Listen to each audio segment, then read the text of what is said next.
Mesdames et messieurs fidèles téléspectateurs, téléspectatrices, merci beaucoup d'être branchés sur Lumière du Congo Télévision. Nous alignons à la prise de vue et la réalisation notre ingénieur Fanny Chiswaka. Moi je m'appelle Gelor Kachita, je suis à la présentation de cette émission. Jean-Marc Kabound Akabound fait sa sortie médiatique après beaucoup de temps, bien évidemment depuis qu'il a été radié de l'IDPS. Il a fait sa sortie médiatique. Nous allons analyser au cours de cette émission la situation sécuritaire à l'est de la République démocratique du Congo. Le président ougandais Museveni qui propose à Félix Tshisekedi de négocier avec le M23. Nous allons aussi analyser, en parler au cours de cette émission. Mesdames et messieurs, je vous demande de toujours partager nos émissions, de toujours liker nos émissions. Pourquoi pas vous abonner. Et je n'en dirai pas celle sur ce plateau. J'ai l'honneur de recevoir sur ces plateaux M. Ghislain Collin. Avec lui, on va discuter sur ces points que j'ai énumérés ici haut. Merci.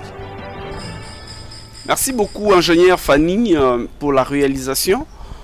Comme je l'avais déjà annoncé dans les titres, je reçois pour vous M. Ghislain, un analyste politique. Il est déjà avec moi sur ce plateau, à qui j'ai dit bonjour. Bonjour monsieur le journaliste. Comment la santé, ça va?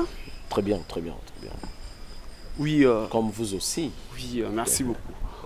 Okay. Vous avez suivi avec moi la sortie médiatique de Jean-Marc Kabound après beaucoup de temps, depuis qu'il a été radié de l'IDPS.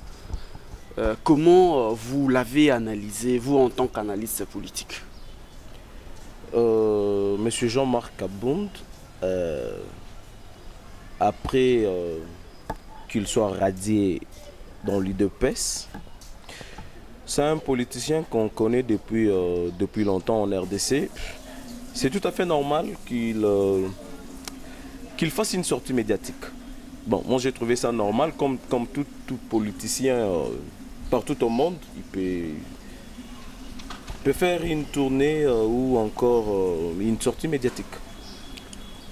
Oui, donc c'est un fait normal. C'est un fait normal pour un politicien. Alors, par rapport au poids de cette sortie médiatique, comment vous l'avez jugé d'abord, généralement, en intégralité, sans d'abord toucher le point, quelques points qu'il a épinglés. D'abord, comment vous avez analysé généralement cette sortie médiatique?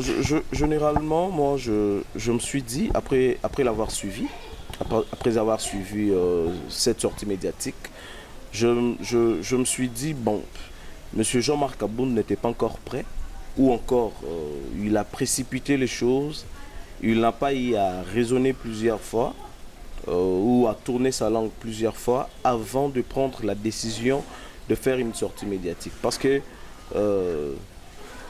l'essentiel, ou soit ce dont on a besoin, ce n'est pas seulement que vous nous fassiez de sortie médiatique, mais plutôt l'important c'est le contenu de votre sortie médiatique. Une sortie médiatique pour nous dire quoi, pour déclarer quoi, c'est ça le problème. Sortir médiatiquement, je ne trouve pas qu'il y a un problème, mais le contenu. Jean-Marc Kabound dit qu'il va mobiliser la population congolaise pour chasser Félix Tshisekedi en 2023. Comment vous avez aussi analysé ce propos? Eh bien, monsieur le journaliste, vous saviez, s'il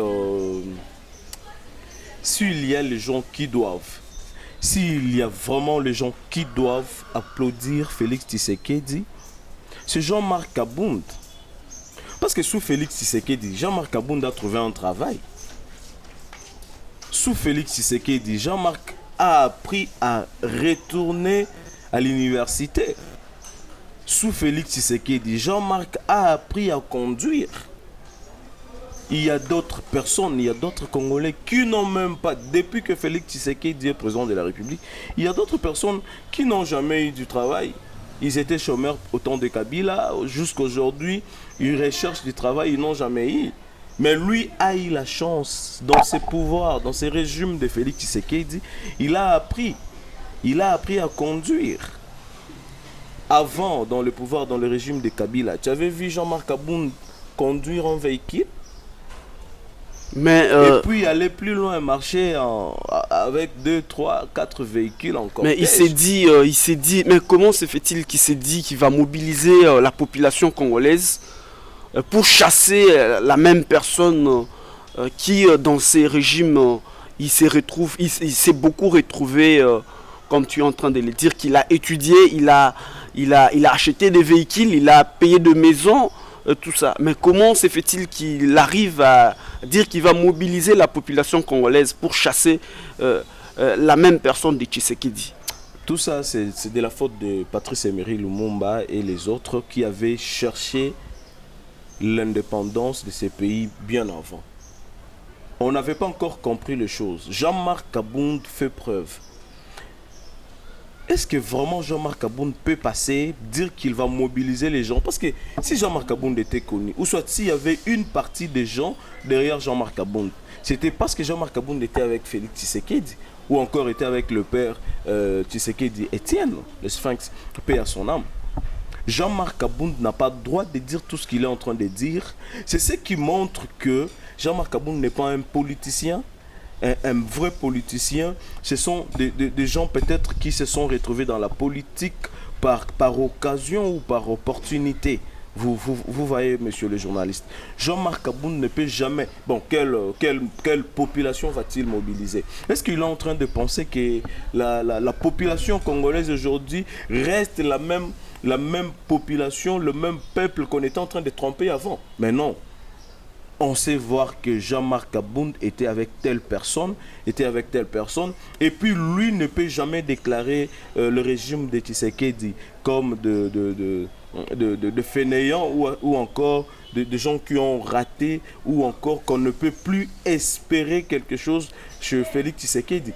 Parce que ça fait combien de temps depuis qu'il a quitté Tshisekedi?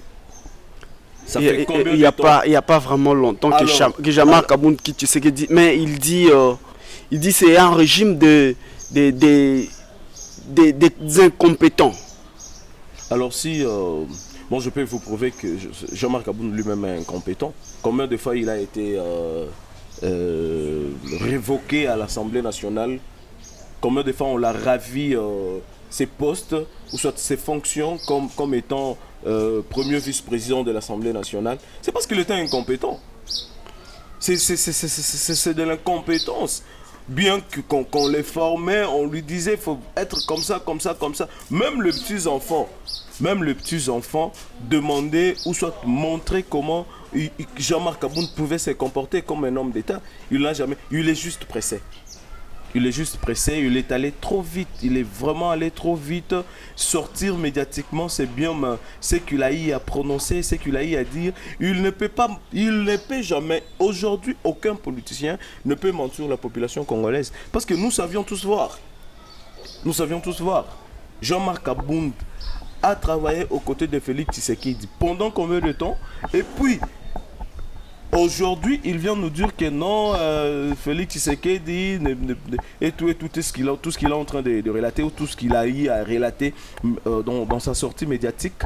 Mais ça fait, moi la question que je pose, ça fait combien de temps que Jean-Marc Kabound s'était décidé de ne plus lécher dans l'assiette de Félix Tshisekedi?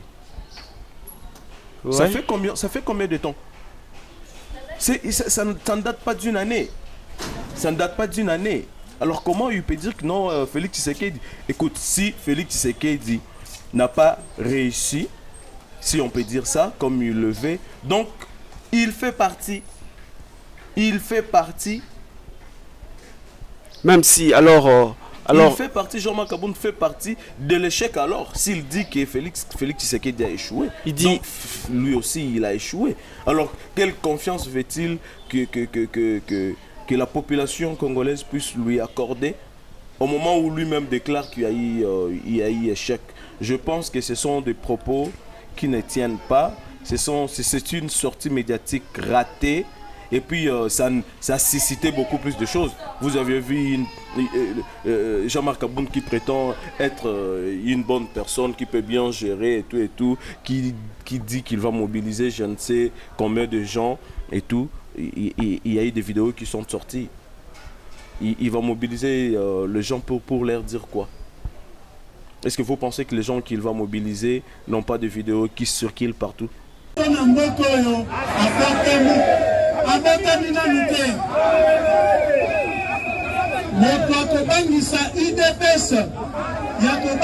Chef de l'État ici Kazali, Abotamina Mute. Oya bazali kosala wana, ozali kotia yango na compte ya exercice démocratique. Oyo biso tobundela. Totiki bango basala makelele. Baloba oyo balingi, mais mingi sala vigilant. Base ya parti sala vigilant. Tolobi nini? Bozala vigilant. Parce que Adongolo Misu, ennemi à pouvoir na biso, bazali kolala te. Bazali butu nyonso kosala ba réunion. Ndenge nini bakoki koboto la biso bokonzi.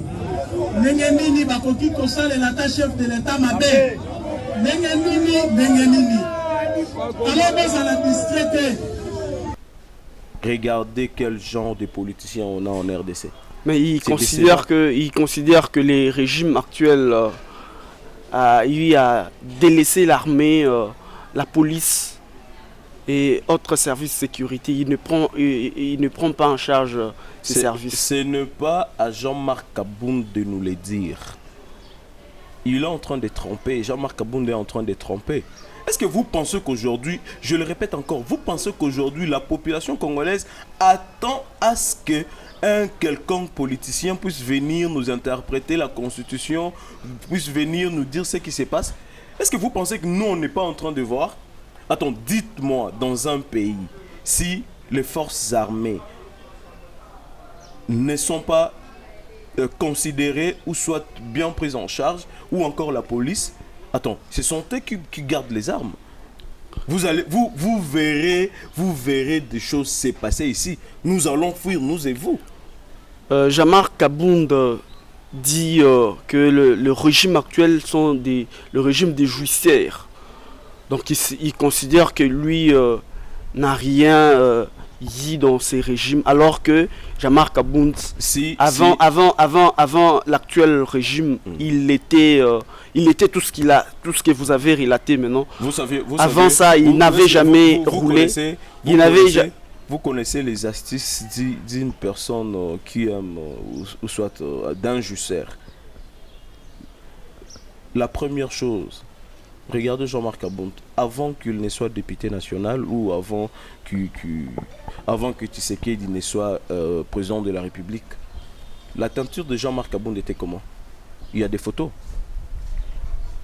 Jean-Marc Kabound. Donc ça veut dire que quand même ses pouvoirs, a ajouté quelque chose. Jean-Marc Kabound, avant le pouvoir de Félix Tshisekedi, vous saviez là où il habitait?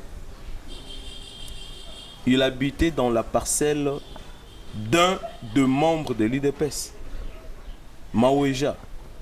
C'est dans la parcelle de Maouéja qu'on avait donné une maison à Jean-Marc Kabound. Il restait là-bas. Et juste après ça, juste après que Félix Tshisekedi ne soit président, avant qu'il ne puisse partir, c'est comme ça que Jean-Marc Kabound a commencé à se construire. Et aujourd'hui, il a construit dans moins de 3 ans beaucoup de maisons, beaucoup de parcelles. Alors qu'il dit... Je suis en train de vous dire que Jean-Marc Kabound n'a pas de leçons à donner à la population congolaise. Jean-Marc Kabound ne peut pas nous tromper. Jean-Marc Kabound, il ne peut jamais nous tromper. Pendant les pouvoirs de Kabila, Jean-Marc Kabound avait l'argent d'aller se payer les frais académiques. Et aujourd'hui, il est...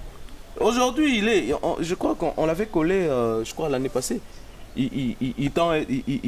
Peut-être, je crois, l'année prochaine, il va devenir licencié. Donc, ça veut dire que ses pouvoirs... C'est ce que je vous dis, que Jean-Marc Kabound ne peut jamais être parmi les gens qui peuvent dire que Félix Tshisekedi n'a pas réussi. Parce que pendant les pouvoirs de Félix Tshisekedi, Jean-Marc Kabound a roulé carrosse. Jean-Marc Kabound a eu des gardes. Jean-Marc Kabound a changé de teinture. Mais il dit... Jean-Marc Kabound a appris à se faire coiffer. Tshisekedi au sommet de la République, c'est comme un danger public.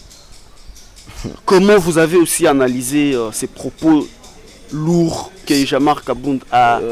C'est du n'importe quoi. C'est du n'importe quoi. S'il faut considérer Félix Tshisekedi avec tout ce qui se passe à l'Est, partout, des dangers, comment, je ne sais pas si vous comprenez, Jean-Marc Abound, avec tout ce qui se passe à l'Est de la République, tout le monde concentré à l'Est de la République, ça engage tout le monde. Et Jean-Marc Abound considère Félix Tshisekedi comme un danger. Je vous dis que ce ne sont même pas des choses à considérer parce que ce sont des propos qui ne tiennent pas, des propos mensongers. Il n'a pas bien joué sa carte. Il allait chercher autre chose à dire pour gagner la confiance de la population. Mais tout ce qu'il a eu à dire aujourd'hui, Batoubazo Sekae. Batoubazo Sekae n'a pas cité. Partout, Batoubazo Sekae.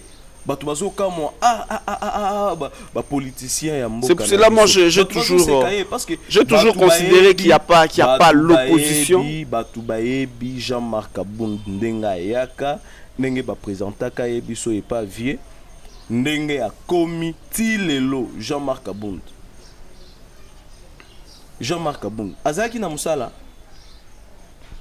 CG Kabo Yakuto Azaki débrouillard azote kababilo konae commerçant pour vivre. Jean-Marc Abound Azaki na musala. Alors comment s'il faut, il y a beaucoup de gens dans des réseaux sociaux, vous savez qu'il y a eu beaucoup d'analystes des réseaux sociaux. J'ai vu même d'autres personnes dire que Tshisekedi n'avait jamais eu un opposant. Cette fois-ci, il a quand même eu l'opposant, c'est Jean-Marc Abound. Comment vous analysez aussi ça? Vous pensez... Vous l'appuyez ou vous avez les avis contraires par rapport à ça? Non. Jean-Marc Abound devenir opposant de Félix Tshisekedi, avec quelle taille? Avec quoi, quelle matière? Mais il n'est pas différent des gens qui ont fui Kabila pour venir chez Tshisekedi. Hein? Il n'est pas différent. Il y a eu les gens qui ont fui Kabila, ils étaient avec Kabila lorsque Kabila était président de la République. Et puis après, ils l'ont fui, ils ont commencé à relater du n'importe quoi. Il n'est pas différent de ces gens-là. On les a déjà compris. En tout cas, ne vous faites pas de soucis sur ces points-là. Que d'autres personnes deviennent des opposants de Tshisekedi, mais pas Jean-Marc Abound. Avec quelle taille? Parce que tous nous savions que tous ce qui est Jean-Marc Abound aujourd'hui, ses véhicules, ses parcelles, ainsi de suite, il les a, c'est Félix Tshisekedi qui les lui a donnés, qui les lui a donnés. Lui donner aussi, c'est bon. Apparemment, il a été radié de l'IDPS, donc ça veut dire qu'il était aussi derrière beaucoup de choses. Jean-Marc Abound. C'est parce que ce n'est pas quelqu'un d'intègre. Ce n'est pas quelqu'un de serein. Donc s'il faut mettre du sérieux et si la justice doit faire son travail, c'est une personne qui doit être poursuivie par la justice. Donc la justice doit faire aussi son travail, savoir comment il a eu à payer toutes ces choses-là. Effectivement. Comment il a eu à payer le parcelle. Moi, je me dis seulement que Jean-Marc Abound s'est enrichi illicitement. Donc la justice doit faire son travail. Effectivement, la justice peut s'en charger. Bon, moi, je ne peux pas donner des injonctions à la justice congolaise. Ils peuvent apprécier et puis... mais en principe, ce que Jean-Marc Abound est en train de faire, le maison qu'il construit et tout, en tout cas, ça nécessite les enquêtes, qu'ils nous disent quel business, quel travail il a commencé à faire. Parce que, vous saviez, il a été radié pour l'incompétence, non? Oui, donc sûrement. Moi, j'ai toujours dit... Accusé de beaucoup de choses, manipuler, manigancer, beaucoup plus de choses, s'ingérer dans des trucs, tout ça. Moi, je trouve qu'on ne peut pas y rester en train de débattre de Jean-Marc Abound parce qu'il ne deviendra jamais l'opposant de Félix Tshisekedi parce qu'il n'a même pas des éléments. Pour moi, si je vais bien analyser, je trouve que Jean-Marc Abound s'est effacé politiquement. C'est ça même, il s'est effacé politiquement. il pouvait garder silence. Mais c'est parce qu'il pouvait garder silence. Cherché à beaucoup gagner. Et ce qu'il a fait, ça va pousser la justice à savoir d'abord où il a trouvé tout ce qu'il a comme maison. Dans 3 ans, il s'est construit beaucoup de maisons, beaucoup de villas. Jean-Marc Aboun s'est dilué, c'est tout. Moi, je pense qu'on peut parler d'autres choses. Merci beaucoup, mesdames et messieurs, fidèles téléspectateurs. Je vous rappelle que je reçois sur ce plateau M. Ghislain Collin, un analyste politique. Nous passons au notre deuxième point de cette émission. La situation sécuritaire à l'est de la République démocratique du Congo. Le président ougandais Museveni qui demande à Félix Tshisekedi de négocier avec le M23. Après tout ce qu'il y a eu comme accord, tout ce qu'il y a eu comme rencontre, comment vous avez analysé cette demande de Museveni? Vous saviez, la RDC est un pays souverain. Ouais. Je ne comprends pas et je ne peux pas tolérer, moi personnellement, qu'un chef d'État d'un autre pays puisse donner des injonctions à un autre chef de l'État, Félix Antoine Tshisekedi Tshilombo. Museveni se permettre de donner des injonctions à notre pays. Vous saviez, depuis 2021, pour ne pas aller plus loin, depuis 2021, la RDC a signé beaucoup plus des accords. Bon, on se demande aujourd'hui, la RDC a qu'est-ce qui a été notre intérêt, ou soit qu'est-ce qu'on a eu à bénéficier dans tous ces accords. Et puis, quelle audace de donner les injonctions à un chef de l'État d'un pays souverain comme la République démocratique du Congo de négocier avec le M23. Oui, mais s'il faut parler des négociations, si peut-être que c'est aussi une voie pour avoir la paix en République démocratique du Congo à l'Est, pourquoi on ne peut pas seulement faire ça? Le gouvernement congolais a rejeté ça, pourquoi? Si ça va à l'intérêt de la République. Aujourd'hui, le M23, que les gens ne puissent pas nous tromper que le M23 ce sont les paisibles citoyens congolais qui se sont fait des groupes, non. Le M23 c'est les militaires rwandais. C'est le militaire rwandais. Alors, moi personnellement, on allait accepter de négocier avec eux s'ils étaient au moins le paisible citoyen congolais qui se sont rébellés contre la nation. Oui, on peut les rappeler, venez, on va négocier. Mais le M23, donc négocier avec les étrangers pour se distribuer c'est ça.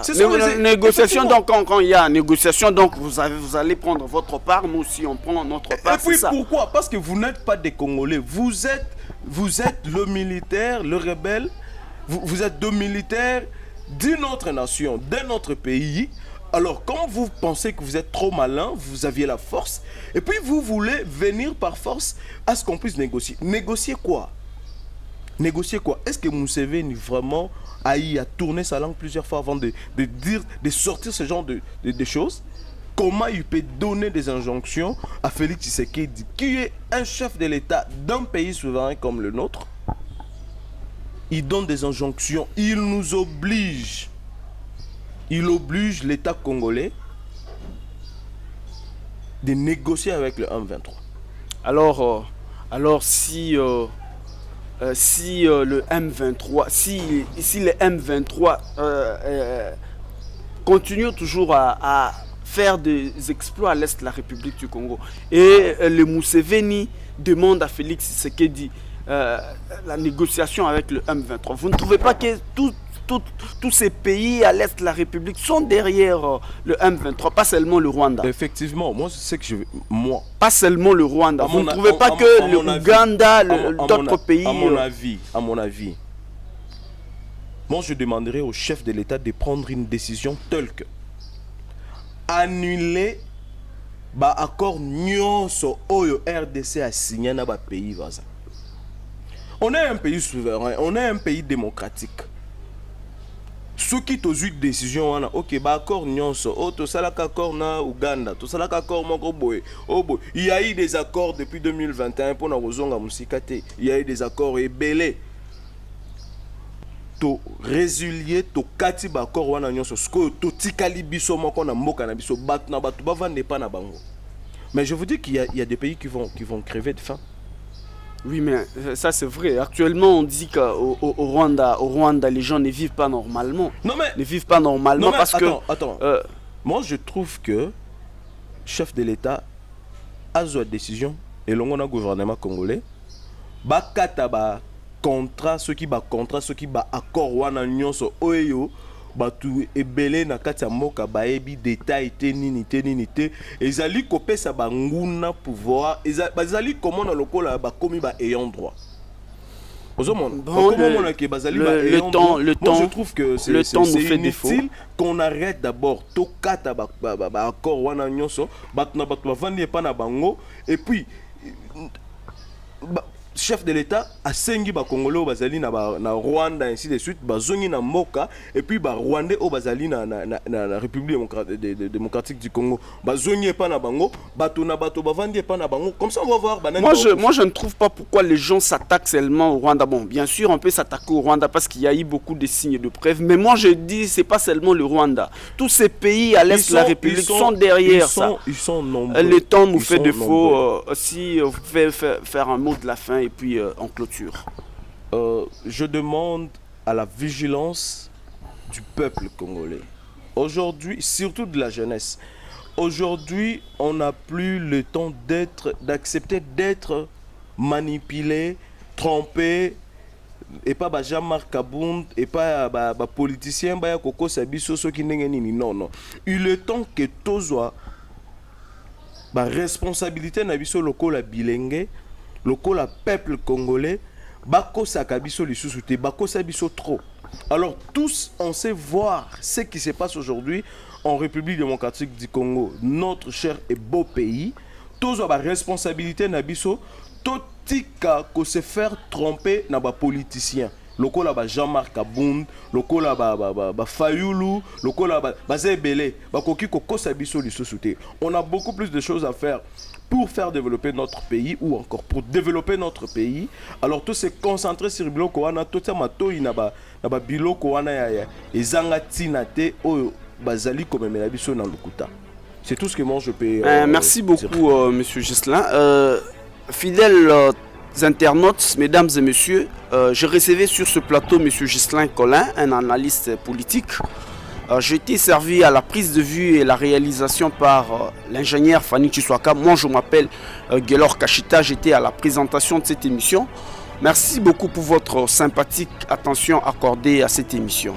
On se retrouve très prochainement pour de nouveaux numéros.